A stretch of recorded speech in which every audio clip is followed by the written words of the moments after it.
Right, it's my favorite time of the year. It's summer movie season, which means my room's a mess because I'm moving back home for the summer, and we get to talk about a lot of epic movies, so let's do this.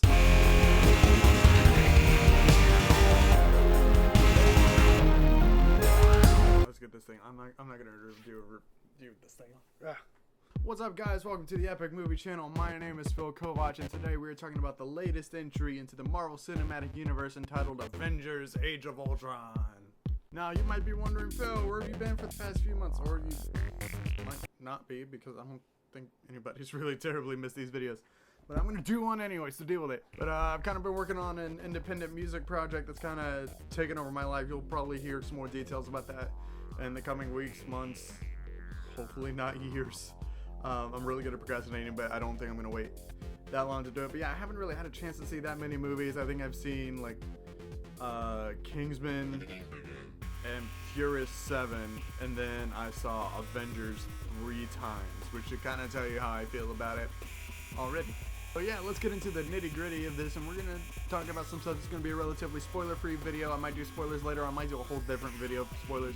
I don't know, we're just going to see where the proverbial wind takes us. So like I said earlier, Avengers: Age of Ultron is the follow-up to Avengers, and it's the next entry into the Marvel Cinematic Universe. Has nothing to do with the comic book of the same title, thank God, because that comic book was very boring and decidedly Ultron-less. In Age of Ultron, we find that the Avengers are working together, fluidly as a team. They're working to take down what remains of Hydra, and the opening scene is actually them taking Baron von Strucker's castle, and they're kind of in search of Loki's scepter, which reveals it has, some mind powers. We already knew that it was one of the Infinity Stones.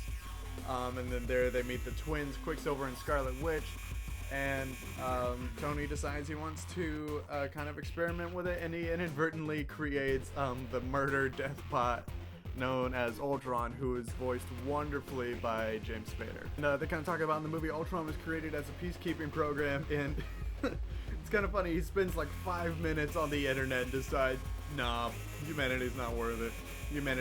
Humans aren't worth saving. I'm just going to destroy the world and start anew. And so in order to carry out his mission, he knows he's got to get rid of the Avengers first, and so he kind of just sets out to take them out, and then in turn tries to take humanity out, and that's the movie. So let's start out talking about with what I liked. I liked quite a bit about this movie, actually. There was actually very few things I didn't like, and some of it's nitpicking, and some of it can be easily overlooked, just like the first Avengers movie. So alright, so pro number one, in true Marvel fashion, this is a very fun movie to watch. It has some rewatchability to it. Like I said, I've seen it 3 times already, and it's only been out a week. Yeah, it's a very fun movie. There's enough, it's a very good popcorn movie, is the Marvel trend. It's a good movie where you don't necessarily have to think a lot about what's going on, and in fact, in some parts, I wouldn't recommend thinking a lot about what's going on. And you just kind of throw popcorn at your face and watch all these heroes throw down again, together as a team, as, they should be. The team dynamic's absolutely wonderful. Everybody's smart alecky back and forth. They're all working together really well, and overall it was just a very good logical progression from the first Avengers into Age of Ultron.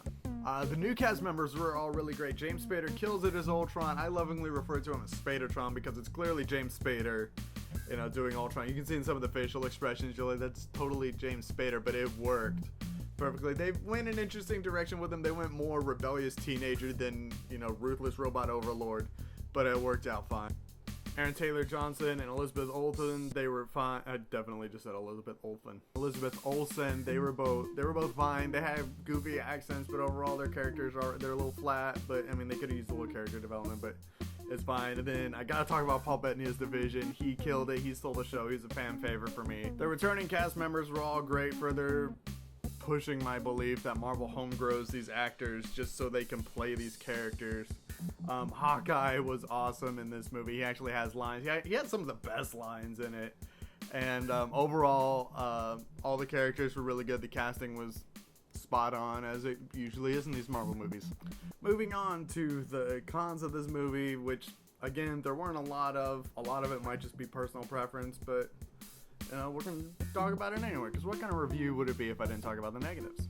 The pacing of this movie is absolutely insane. It's 2.5 hours, but it goes by like it's 5 minutes, and then like you're just left sitting in your seat like, what did I watch? Like it just goes so fast, and it's just constantly like thing after thing after thing after thing after thing. Like there's no room to like, you know, just breathe. Like there's a scene where they go to the safe house like at the middle, and like you're just finally like like you're not sure if you'd been breathing in the first part of the movie, and I don't know that that's necessarily a good thing. Another con of this movie was that it felt way too short. It kind of goes back to the pacing thing, but it felt way too short. Like it was 2 hours and 20 minutes, but this is one of the few circumstances where I wanted the movie to be longer. There's a rumor of an extended edition, and I hope that's true, so that way you can kind of see Whedon's kind of full, you know, concept of what it was that he was trying to get across, because you could tell that there was some stuff missing from the final cut. Alright, so like I said earlier, this is a very fun movie to watch. It's a very fitting movie for the Marvel Cinematic Universe. It's definitely in my top 5 Marvel Cinematic Universe movies. So I'm going to give it a rating of not the movie we need, but the movie we deserve. And it feels pretty good to throw that one out with the first movie of the summer season, unless you count Furious 7 as a summer movie, which I know some people are for whatever reason. I'm definitely going to be doing kind of a spoiler discussion video next to kind of go more into detail about what I liked and what I didn't like, because some of what I liked and didn't like, really liked and didn't like about the movie are technically spoilers, so I don't want to ruin that for all of you guys who haven't seen the movie yet. But yeah, definitely look for that coming up soon. Alright, have you seen Age of Ultron yet? Let me know in the comments down below. If you haven't, let me know your favorite Marvel movie. While you're there, click the like, favorite, subscribe, share the video with your friends. You can follow the Epic Movie page on Facebook if you want more Epic Movie goodness, or the Epic Movie blog on Tumblr. I'm going to post to that a little more. You can follow me on Twitter at PhilcoMusic, and I'll see you next time, movie watchers.